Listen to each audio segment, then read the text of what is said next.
Hello guys, welcome to our channel maths concept academy. मेरा नाम रवि। मैं आपके मैथमेटिकल कंटेंट और साथ साथ केवीएस की अपडेट लेके आता हूं। तो जैसे कि आप लोगों को पता है, मैंने कल आपको कहा था आप लोग कोई भी क्वेश्चन पूछ सकते हो, मैथमेटिक्स, साइंस, रीजनिंग, कहीं से भी। तो कल एक बच्चे का क्वेश्चन आया कि सर ये पेपर जो है एचटेट का या सीईटी, जो हरियाणा में सीईटी था उसका पेपर था। सर इस पेपर में बस हमें ये बता दो कि मैथमेटिक्स सेक्शन में कौन सा क्वेश्चन एनसीईआरटी में कहां से करना और कौन सा क्वेश्चन किस टॉपिक से आया है। ठीक है ना, मतलब हमें क्या पढ़ना चाहिए जिससे हो जाए। तो मैं आपको ये बताता हूं। और आपको, अब आप में से कई लोग ये सोचेंगे कि अब एच टेट या हरियाणा सीईटी का क्या करना है। ऐसा बिल्कुल भी नहीं है। अगर आपका एग्जाम एनवीएस होगा, अगर आपका एग्जाम सीटेट होगा, अगर एग्जाम केवीएस होगा, कहीं पे भी हो, क्वेश्चन ऐसे ही आते हैं क्योंकि क्वेश्चन कोई पैदा नहीं कर रहा।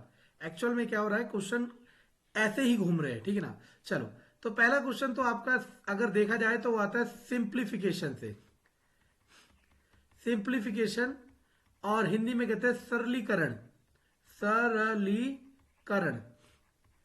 इसके लिए आपको अगर एनसीईआरटी से कहोगे तो बेसिक 6, 7, 8 क्लास की मैथमेटिक्स पढ़नी है और कुछ नहीं पढ़नी है। ठीक है ना। और अगर आप उसमें जाते हो कॉम्पिटिटिव वाली बुक में, तो आपको न्यूमेरिकल नंबर सिस्टम जो है, नंबर सिस्टम, उसमें आपको ये मिल जाएगा। अच्छा, इस क्वेश्चन नंबर 99 से मैं आपको एक चीज और सिखाना चाहता हूँ। इस क्वेश्चन को करने का सबसे बेस्ट तरीका क्या है वो भी बताया जाएगा। ठीक है, अभी इस वीडियो में नहीं, अगली में बताएंगे, ताकि थोड़ा सा इंपॉर्टेंस ज्यादा हो चुके। ठीक है ना।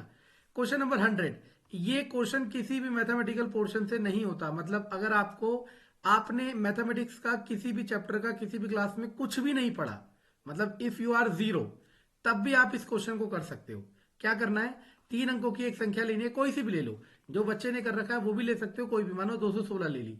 अब कह रहा है इनको कैसे भी बदल दो। कैसे भी बदल दो मतलब इनके जो अंक है उन्हें आगे पीछे कर दो, 612 कर दो। आप 162 भी कर सकते हो, 126 भी कर सकते हो, कुछ भी कर सकते हो। कह रहा है इन दोनों को घटाओ। घटाओगे तो कितना आ जाएगा, 6, इधर बचा 10, 10 में से 9 और 5 3। अगर आप इन दोनों को घटाते हो, 216 में से 162 घटाओगे, 4 और इधर कितना बचा, 5। तो ये दोनों नंबर 396 और 54, इन सब में से किस में से भाग हो रहे हैं आपको ये देखना है। इन सब में से किस में से भाग हो रहे हैं देखना है। तो आपको दिख रहा है 9 से भी भाग हो रहे हैं, 9 चौक 36, फिर 9 चौक 36, 9 छिंग 54, और 6 से 6 छिंग 36, 6 छिंग से 6 छिंग 54। तो अब आपको एक और ऑप्शन लेना है, इन दोनों को ले लो। तो माइनस करोगे तो कितना आ जाएगा, 6 आ जाएगा। इधर कितना आ जाएगा, 3, 36, 36 इनसे भी भाग हो जाएगा। समझ आ रहा है मैं क्या कह रहा हूं। तो आपको इस तरीके से इन क्वेश्चनों को चेक करना है।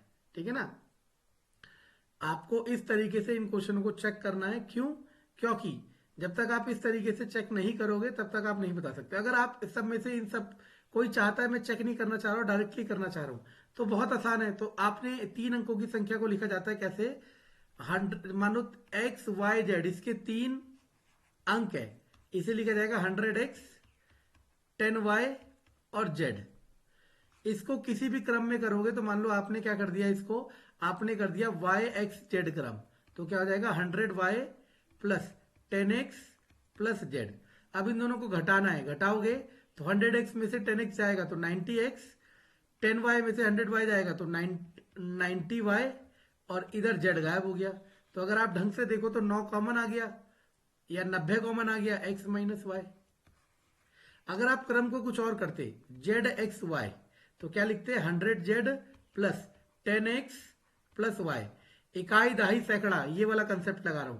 इसको घटाओगे तो कितना आ जाएगा, 99z, और वहां पे कितना आ जाएगा, 90x, माइनस आएगा प्लस आएगा वो एक अलग चीज है, प्लस 9y। अब ये किससे भाग हो जाएंगे, देखो इनमें से 9 कॉमन आ जाएगा, 11, 10 और y। तो आपने क्या देखा, 9 कॉमन आ रहा है, 90 में भी तो 9 ही कॉमन है, तो यानी कि इसका आंसर क्या होगा, 9 होगा। समझ आया मैं क्या कह रहा हूं। बहुत तरीके हैं, लेकिन आपको यह सीखना है कि आपको चीजें कैसे करनी है। इस वाले क्वेश्चन को आते हैं, ये बहुत आसान क्वेश्चन है। देखो योगफल दिया 45, x प्लस वाई 45। योगफल का अंतर मतलब इनका जो अंतर है वो योगफल का 9वां भाग है, और योगफल कितना दिया था, 45, तो कितना आ गया, 5। तो आपको समझ आया, x माइनस वाई 5 और x प्लस वाई 45 है। तो अब देखते ही आपको समझ आना चाहिए, एक 25 होगा और एक 20 होगा, और चाहो तो आप इक्वेशन को सॉल्व कर सकते हो, चाहो तो आप इक्वेशन को सॉल्व कर सकते हो। 20 और 25 का एलसीएम आपको लेना है, 20 और 25 का एलसीएम आपको लेना है, ये आपका क्या हो जाएगा आंसर। सिंपल सा नंबर होता है, एक ऐसा नंबर जो 20 और 25 दोनों के पहाड़े में आता है, वो कौन होगा? 100। वो कौन होगा? 100। तो ये टॉपिक कहां से आया? अगर आप देखा जाए तो ये कहां से आया? एलसीएम से आया, ठीक है ना।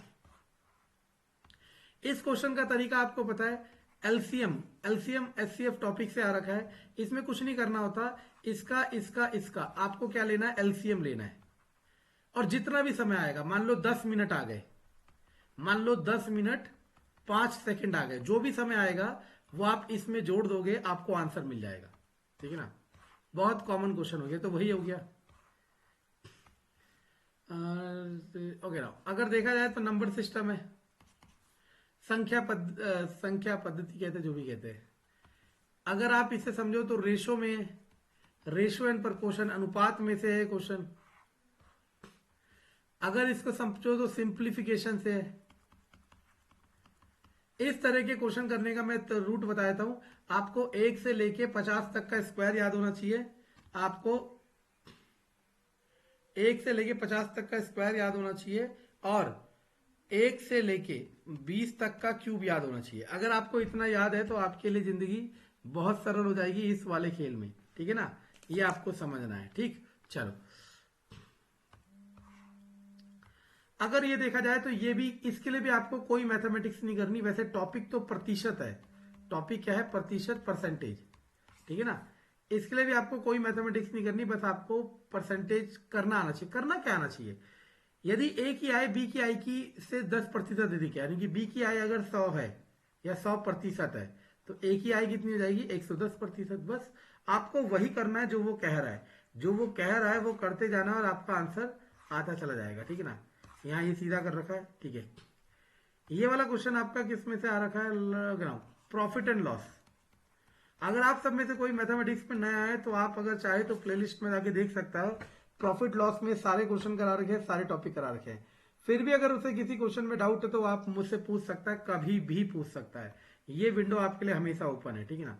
चलो, देखो, ये क्वेश्चन करने के लिए आपको क्या करना है? क्लास 9th और 10th की चैप्टर नंबर 13 कर देना, मेंसुरेशन। ये क्वेश्चन अपने आप हो जाएगा। ये भी आसान है। एक प्लॉट इतने रुपए में बेचने पर 75%, 15% हानि होता है, मतलब 15% उसे हानि हो रहा था 18,700 रुपए में बेचने में। अब उसे 15% फायदा चाहिए, 15% फायदा चाहिए। तो सिंपल सा लॉजिक है, 15% हानि का मतलब 85%। 85% किसके बराबर है? 18700। तो 1% किसके बराबर हो जाएगा? 18700 बटे 85। अब कितने में बेचना है? 15% फायदे में। तो 115% बराबर 115 गुणा ये नंबर, आंसर आ जाएगा। अगर देखा जाए तो प्रॉफिट एंड लॉस परसेंटेज है, प्रॉफिट और लॉस, ठीक है ना। ये ऐसे ही क्वेश्चन आपके एग्जाम में आएंगे, चाहे आप एनवीएस में जाओ, चाहे केवीएस में जाओ, चाहे DSSB में जाओ, ठीक है ना।